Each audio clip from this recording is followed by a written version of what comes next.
नमस्कार, स्वागत है आपका बिहार समाचार में। बिहार वालों के लिए आज तेजस्वी यादव ने कर दिए हैं सबसे बड़ी घोषणाएं। तो वहीं नीतीश कुमार जी और प्रधानमंत्री नरेंद्र मोदी जी ने भी जनता से कई बड़े वादे कर दिए। आज के प्रमुख खबरों पर बात करेंगे। इससे पहले आपसे एक छोटी सी अनुरोध है, कृपया वीडियो को एक प्यारा सा लाइक अवश्य कर दीजिएगा।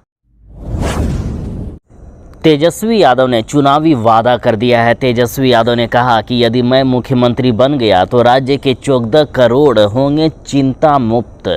तेजस्वी यादव ने कहा कि बिहार देश का सबसे गरीब राज्य है। यहाँ सबसे ज़्यादा बेरोजगारी है, सबसे ज़्यादा पलायन यहीं से होता है। पढ़ाई, कमाई और दवाई के लिए सबसे ज़्यादा लोग बिहार से ही बाहर जाते हैं। तेजस्वी यादव ने कहा कि बिहार में लोग महंगाई से परेशान हैं, यहाँ अपराध चरम पर है। तेजस्वी बोले कि बिहार में भ्रष्टाचार चरम सीमा पर है, यहाँ बिना घूस के कोई काम होता ही नहीं है। 20 साल से नीतीश कुमार मुख्यमंत्री और 11 साल से नरेंद्र मोदी जी प्रधानमंत्री हैं, लेकिन बिहार में एक जरा भी कोई भी सुधार नहीं हुआ। तेजस्वी यादव बोले कि अब बिहार का बेटा ही बिहार पर करेगा राज। तेजस्वी यादव ने वादा किया है कि यदि मैं बिहार का मुख्यमंत्री बनूंगा तो बिहार की 14 करोड़ जनता को मैं चिंता मुक्त बना दूंगा। बिहार में चारों तरफ रोजगार और नौकरियां होगी, किसी को भी मजबूरी में पलायन करके दूसरे राज्य नहीं जाना होगा।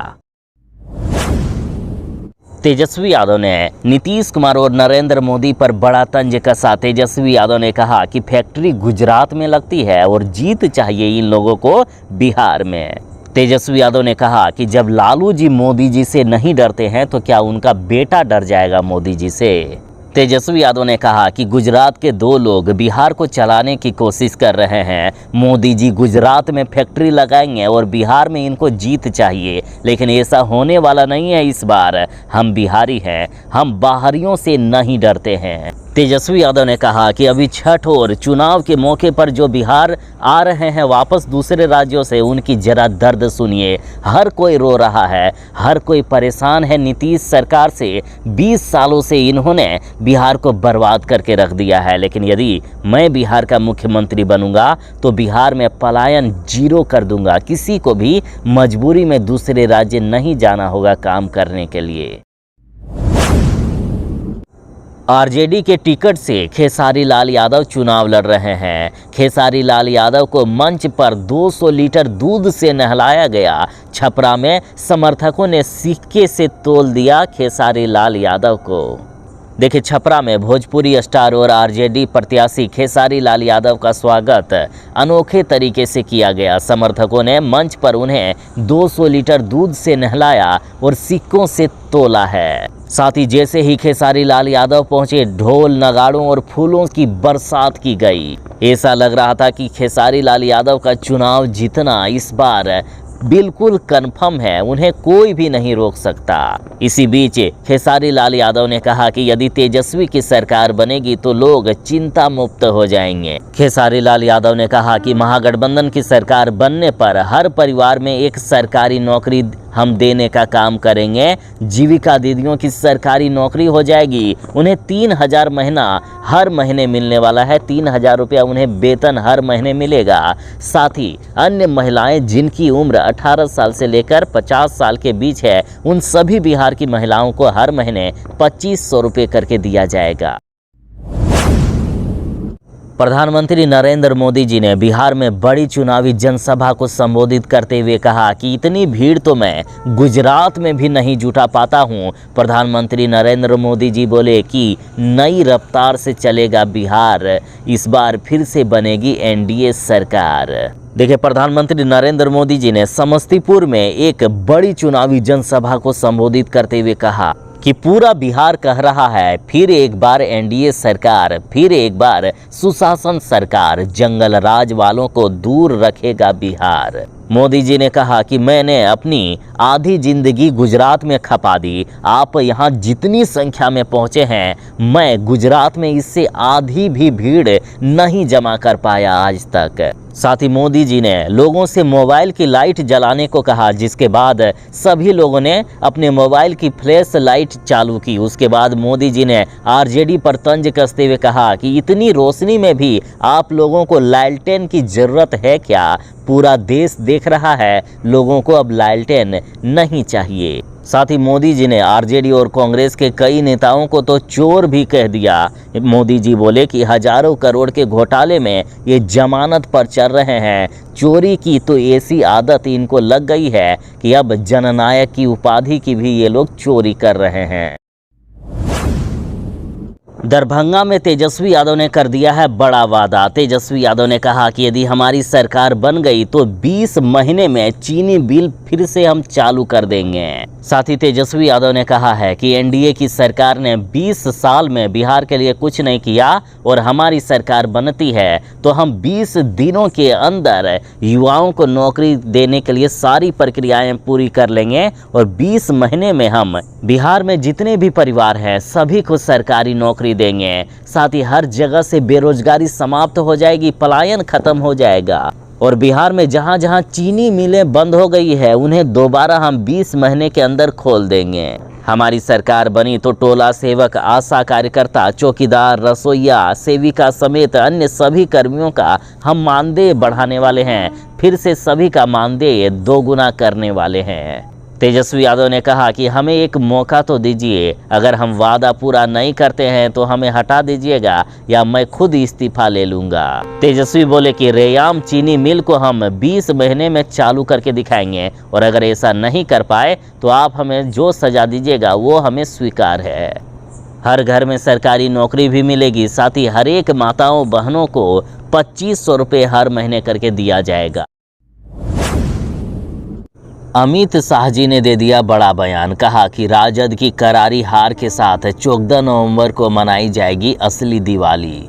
देखिए, प्रधानमंत्री नरेंद्र मोदी जी ने बिहार में कहा है कि महागठबंधन वाले ये लोग महागठबंधन नहीं बल्कि लठ बंधन है। महागठबंधन में अटक दल, भटक दल और पटक दल है। ये लोग टिकट बेचते हैं और फिर भ्रष्टाचार में लिप्त रहते हैं। प्रधानमंत्री नरेंद्र मोदी जी ने कहा कि लोगों को याद रखना चाहिए कि ये राजद और कांग्रेस का नाम सुनकर ही निवेशक भाग जाते हैं। बिहार में फैक्ट्रियां नहीं लगती है। जो नौकरी के नाम पर जमीन लिखवाते हैं वो नौजवानों को कभी भी नौकरी नहीं देंगे।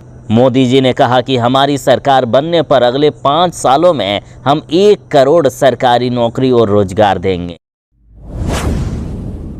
प्रशांत किशोर ने कहा है कि बिहार के बच्चे ट्रेनों में धक्के खा रहे हैं। प्रशांत किशोर ने पीएम मोदी और अमित शाह पर किया बड़ा हमला। देखिए, प्रशांत किशोर जी बोले कि नरेंद्र मोदी जी ने छठ पर्व पर बिहार के लोगों के लिए 12,000 ट्रेन चलाने का वादा किया था ताकि कोई भी प्रवासी भीड़ में धक्का ना खाए। लेकिन आज हकीकत ये है कि बिहार के बच्चे देश भर के स्टेशनों पर धक्का क्या, लाठियां तक खा रहे हैं। वे सीढ़ियों और शौचालय में बैठकर घर वापस आने को मजबूर हैं। ये दृश्य बिहार के स्वाभिमान को चोट पहुंचाने वाला है।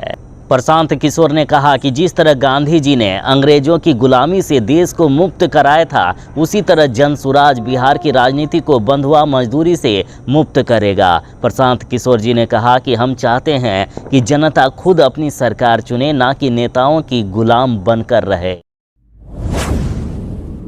तेज प्रताप यादव को लालू प्रसाद यादव ने पार्टी और परिवार दोनों से बेदखल कर दिया और अब तेज प्रताप यादव ने अपनी नई पार्टी बनाकर बिहार विधानसभा चुनाव लड़ रहे हैं। और इसी बीच तेज प्रताप यादव का बड़ा बयान सामने आया है। तेज प्रताप यादव ने कहा कि मैं मर जाऊंगा लेकिन आरजेडी में अब वापस नहीं जाऊंगा। देखिए, बिहार विधानसभा चुनाव में तेज प्रताप यादव जनशक्ति जनता दल पार्टी बनाकर चुनाव लड़ रहे हैं। कई जगहों पर तो खुद तेजस्वी यादव को टक्कर दे रहे हैं। और इस बीच जब तेज प्रताप यादव से पूछा गया कि क्या आप फिर से राजद में जाएंगे, तो तेज प्रताप यादव ने कहा कि हम मरना कबूल करेंगे लेकिन वापस उस पार्टी में हम नहीं जाएंगे। तेज प्रताप यादव ने साफ कहा कि मेरे लिए मेरा स्वाभिमान बड़ी चीज़ है, चाहे मुझे बड़ा से बड़ा पद भी वहां क्यों ना मिले, मैं वापस उस पार्टी में नहीं जाऊंगा। बता दें कि आरजेडी से 6 साल के लिए निष्कासित हैं तेज प्रताप यादव, लेकिन यदि बीच में लालू प्रसाद यादव या तेजस्वी यादव ने इनको मनाने की कोशिश की या बुलाने की कोशिश की तो इसी पर तेज प्रताप यादव ने कहा कि मैं मरना कबूल करूंगा, लेकिन अब वापस राजद में कभी नहीं जाऊंगा। बिहार में जो वोटर लिस्ट का वेरिफिकेशन हुआ, जिसमें से लगभग 70 लाख से भी ज़्यादा वोटरों के नाम काट दिए गए, तो बिहार के बाद अब बंगाल में अगले महीने से शुरू होने वाला है SIR। सीएम ममता बनर्जी ने इसका विरोध किया, लेकिन बीजेपी वाले और अन्य पार्टियां लगातार कह रही है, चुनाव आयोग का भी यही कहना है कि SIR बंगाल में भी होकर रहेगा। देखिए, बिहार में जब वोटर लिस्ट का वेरिफिकेशन हो रहा था उस समय खूब ज़्यादा हंगामा हुआ, मामला सुप्रीम कोर्ट में भी पहुंचा, लेकिन आखिरकार बिहार में वोटर लिस्ट का वेरिफिकेशन हो ही गया। और अब बंगाल की बारी है। अगले महीने ही बंगाल में भी वोटर लिस्ट का वेरिफिकेशन होगा। जो फर्जी वोटर हैं उनके नाम काटे जाएंगे। बंगाल में अगले ही महीने से SIR चालू होने वाला है। देखिए, राहुल गांधी का जिस तरह से इस बार चुनाव प्रचार देखा गया, राहुल गांधी की जिस तरह से मेहनत देखी गई, उसके बाद यही अंदाज़ा लगाया जा रहा था कि इस बार ज़्यादा सीटों पर राहुल गांधी या कांग्रेस वाले चुनाव लड़ेंगे। लेकिन राहुल गांधी ने अपनी मेहनत पर पानी फेर दिया। आखिर क्या हुआ राहुल गांधी को कि सब कुछ लालू यादव के हवाले कर दिया गया। देखिए, राहुल गांधी के ताबड़तोड़ बिहार दौरे ने कांग्रेस कार्यकर्ताओं को जोश हाय कर दिया था, लेकिन अब हौसले पस्त लग रहे हैं। सवाल ये है कि जब लालू यादव के सामने हथियार डालने ही थे तो कांग्रेस ने बिहार में यात्रा से लेकर कार्यकारिणी बैठक बुलाने जैसी थकाऊ कवायद आखिर क्यों की। आखिर चुनाव से पहले राहुल गांधी और कांग्रेस वाले क्यों हार गए। आखिर राजद को 143 सीटें क्यों दी गई। आखिर इस बार कांग्रेस वाले इतने कम सीटों पर बिहार विधानसभा चुनाव क्यों लड़ रहे हैं, ये बड़ा सवाल है बिहार में कांग्रेस के लिए। बिहार वाले जरा हो जाएं सावधान। बिहार में छठ पूजा के दौरान होगी आफत की बारिश। IMD ने जारी कर दिया है चेतावनी का अलर्ट। देखिए, बिहार में छठ पूजा की तैयारी के बीच मौसम बदलने वाला है। प्रदेश के कई जिलों में 25 से लेकर 28 अक्टूबर तक भारी बारिश की संभावना जताई गई। साथ ही कहीं हल्की बूंदाबूंदी को लेकर भी अलर्ट जारी किए गए हैं। मौसम विभाग ने साफ कहा है कि बिहार में अगले 3 दिनों तक होगी भारी बारिश। बिहार के लगभग 25 जिलों में भारी बारिश का अलर्ट जारी किया गया। बाकी अन्य जिलों में हल्की बारिश हो सकती है। मौसम विभाग ने साफ कहा है कि छठ के दौरान बारिश होने से श्रद्धालुओं को इस बार काफी ज्यादा असुविधा होने वाली है। हालांकि प्रशासन पूरी तरीके से अलर्ट है, किसी भी तरह की अनहोनी नहीं होने दिया जाएगा, ऐसा कहा जा रहा है। बारिश होती है तो घाटों पर फिसलन, जल भराव और जलस्तर में वृद्धि जैसी दिक्कतें आ सकती है, लेकिन प्रशासन पूरी तरीके से अलर्ट है।